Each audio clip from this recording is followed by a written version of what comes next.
When we're looking for incredible archaeological discoveries, we consider many things. Where were they found? What makes them special? Are the stories behind them as fascinating as the discoveries themselves? That way, we can be sure that when we bring you videos about fantastic finds like this one, we only bring you the very best. Let's get started. A little over 15 years ago, a married couple from Suffolk, England bought a pair of Egyptian-style stone sphinxes at an auction for £300. They were told that the items were 19th century imitations of classic Egyptian sculptures. The sphinxes went on to spend the following years outside in the couple's garden, enduring the British weather. When they decided to move house in October 2021, they decided not to take the sphinxes with them, and so they put them back up for auction, hoping they'd sell for the same price they bought them for. The moment the auction went live on the internet, the bidding went crazy. The listing had caught the attention of an international art gallery, and the gallery was convinced that rather than being imitations, the artifacts are originals and close to 5,000 years old. Instead of making back their £300, the couple eventually sold their garden ornaments for almost $200,000. If they weren't splattered with paint and damaged from the many years outdoors, the price might have been even higher. The so-called Brazil tablet is a highly controversial artifact. There are some historians who believe it might have been left behind in the jungle by the very first transatlantic explorers. So the story goes, it was dropped by explorers sent from Mali by King Abubakari in 1310, who made it all the way to Brazil. It might not be as far-fetched a story as it sounds, as there's an increasing amount of evidence to support the presence of 14th century Malians elsewhere in South America and perhaps even North America long before the voyage of Columbus. The tablet was found in a previously unexplored part of Brazil, close to the Kuluane River in 1885, and has been connected to the Malian story because of the perceived African features of the figure it depicts. The crown worn by the figure is also similar to that which would have been worn by King Abubakari, as are its clothes. The inscription across its feet and chest is written in Manding, which is a West African dialect. The suggestion is that there was a Malian settlement close to the Kuluane River and that the person on the tablet was its leader. The theory isn't proven, but the evidence is compelling. Do you have a medieval-style box bed in your home? If not, you're missing out on a fast-developing trend. A box bed is precisely what it sounds like, a bed inside a box. When the time comes to go to sleep, you climb inside it, shut the door, and drift off in total darkness. The first box beds were made about 600 years ago in France, which is also where they're starting to come back into fashion.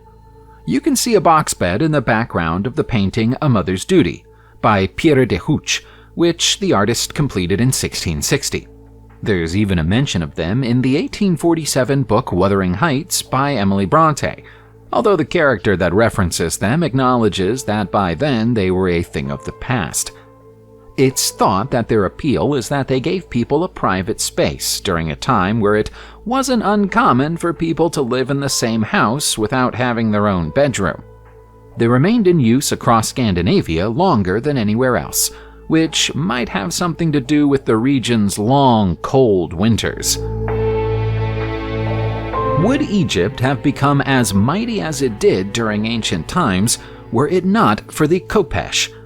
That's a difficult question to answer, but there are many people who think that the sword played a key role in helping the Egyptians to forge an empire. The curved sword was standard issue for Egyptian warriors during the Bronze Age. It's the oldest style of sword in North Africa, and considerably more efficient than any battlefield weapons available to the enemies of Egypt at the time. However, the Kopesh wasn't invented in Egypt. It's thought that the first blades of this kind were created by the Mesopotamians about 4,500 years ago. There's also a depiction of the Sumerian ruler Enatum of Lagash wielding a Kopesh on the stele of the vultures, which is also around 4,500 years old. Egypt cottoned on to the idea about 3,500 years ago during the time of the New Kingdom and used them to repel invasions from sea peoples. Neighboring Canaan was less successful in that endeavor, and that might have been down to the simple fact that they didn't have the Kopesh to call upon. Our next discovery is technically a paleontological one rather than an archaeological one, but it's ancient and fascinating, so we're including it anyway. In 2011, construction worker Sean Funk accidentally found this incredible complete fossil of a dinosaur while working in the Millennium Mine in Alberta, Canada. The specimen is that of a previously unknown species of nodosaur and is around 112 million years old. The fossil is perfect, containing so much detail that you can see every ridge on its body and the wrinkles around its snout. That's why some scientists have said it's more like a mummified dinosaur than a fossilized one. Aside from being an incredibly rare discovery, it's also the oldest dinosaur ever found in Canada. Extracting the dinosaur from the mine and preparing it for public exhibition is a process that took 7,000 working hours split across 6 years. The most likely explanation for its presence in the mine is that the 18-foot-long creature was washed out by a flooded river into the sea that covered this part of Canada at the time, eventually becoming buried beneath the sea. Of all the artifacts left behind by the ancient Romans, the holy jars is one of the most bizarre. When we say holy, we don't mean that it's a religious artifact. We mean the surface of the jar is literally full of holes. This isn't damage that's accrued over time. The jar was made this way.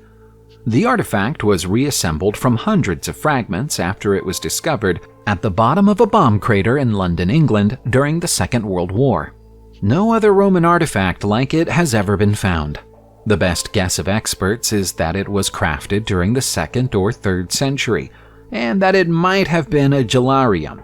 If so, it would once have been home to dozens of dormice. The Romans ate dormice as delicacies. They kept them in jars and fed them walnuts and chestnuts to fatten them up, and once they were plump enough, they were cooked and eaten. The holes in the jar would have enabled the dormice to breathe, but not to escape. The only reason we can't say it's definitely a gelarium is that we have no idea what gelariums looked like. The ancient monuments of Taiwan don't get as much attention from the outside world as they probably should. If they did, more people would know about the Saobo stone pillars. Nobody really knows how long they've been here, but it's reasonable to assume that they've been here since the Neolithic era. It's been long enough for the carvings that were once on their surface to have been almost completely worn away. Both of the standing stones are surrounded by circles of smaller stones. The stone isn't native to the area, and the question of how rocks of such size and weight were transported to the area in ancient times remains unanswered. The most likely candidates for their creation are either the people of the Pinan culture, although that hasn't been confirmed. If so, the likely age of the stones is about 3,000 years. The function of the pillars is unknown, but the legends of the native Ami people say that they're the remains of a house that was blown away by the gods when its occupants didn't sing a song correctly. Using human skin to bind books sounds like the sort of thing the Nazis would do, but it isn't a uniquely Nazi practice, and historically it hasn't been as rare as you probably hope it would be. Skin-bound books have been found as recently as 2014, when a tome called Des Destines des Aime in the library of Harvard University was tested and found to be wrapped in human flesh. Gruesomely, the skin is said to be that of a female mental health patient who passed away in the 1880s, with the work carried out by Dr. Ludovic Bouland. Another human skin book can be found in England at the Bristol Record Office, made from the skin of an 18-year-old called John Horwood, who was the first person ever to be hanged in Bristol, Gaul in 1821. The book tells the story of the murder he was hanged for. When the famous murderer William Burke was hanged in 1829, his skin was also turned into a book cover. Interest in skin-bound books thankfully appears to have peaked during the 19th century, so there's considerably less demand for them today. The obelisk of Aksum is one of the proudest and most magnificent of all the monuments in Ethiopia, but it spent most of the 20th century in Rome. Aksum is the name of the kingdom that was founded in Ethiopia 2,400 years ago and lasted until the 10th century. For a time, it was among the most powerful and prosperous trade centers on Earth, providing a connection between Rome and Persia. It's thought that the pillar was erected as a marker for the tombs of two of the kingdom's greatest leaders. That must have happened before the 4th century, when the kingdom converted to Christianity and the building of obelisks, which were seen as pagan, was banned. The 80-foot-tall obelisk fell over after an earthquake in the 16th century, and because it was considered unimportant by then, wasn't repaired. Italian soldiers seized the broken pieces of the obelisk during the conquest of Ethiopia in 1935 and took it back to Rome as loot. The Italians were ordered to hand it back after the end of the Second World War, but didn't get around to doing so until 2007. The greatest collection of Roman treasures ever found in the United Kingdom is the Haxni Hoard, and it might never have been found at all had someone not lost their hammer. There are over 15,000 individual artifacts in the hoard, most of which are coins and almost all of which are gold or silver. It was found in November 1992, when a man named Eric Laws was helping his friend, a local farmer, look for his lost hammer in a field. Eric had a metal detector, so he was the perfect man for the job. He got a strong signal on his device not long after he started looking, but the signal came from the buried treasure rather than the lost tool. It seems that the collection was buried deliberately somewhere around the start of the 5th century. This was a time of turmoil in Roman Britain, as Rome had ordered its soldiers to come back from Britain and defend their homeland. This left Britain vulnerable to raids from the Picts, Saxons, and other races, so the wealthier Romano-Brits buried their valuables as a form of protection. For whatever reason, the owner of this hoard never returned for it. Oh, and Eric eventually found his friend's hammer too. Is the sword of Gujian the most incredible ancient sword in the world? It's hard to think of a more impressive one. Looking at it, it's hard to believe that it's 2,500 years old. The sword was found inside a tomb in Hubei, China in 1965.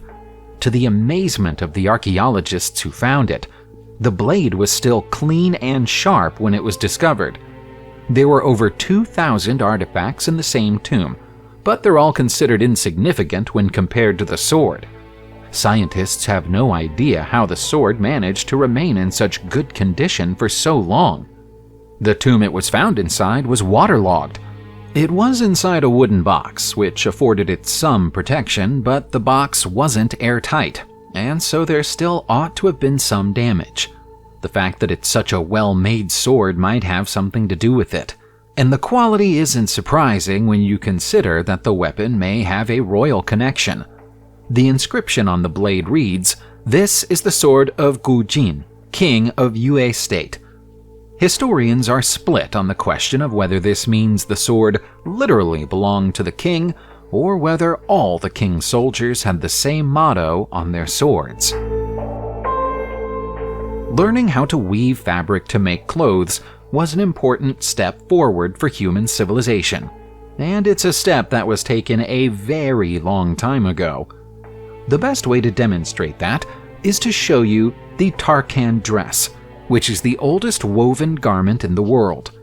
The dress was found inside a tomb in 1912 by the famous Egyptologist William Flinders Petrie as he excavated an ancient Egyptian cemetery in Tarkan. The tomb was built during Egypt's first dynasty era of 5,200 years ago, so Petrie assumed the dress was the same age.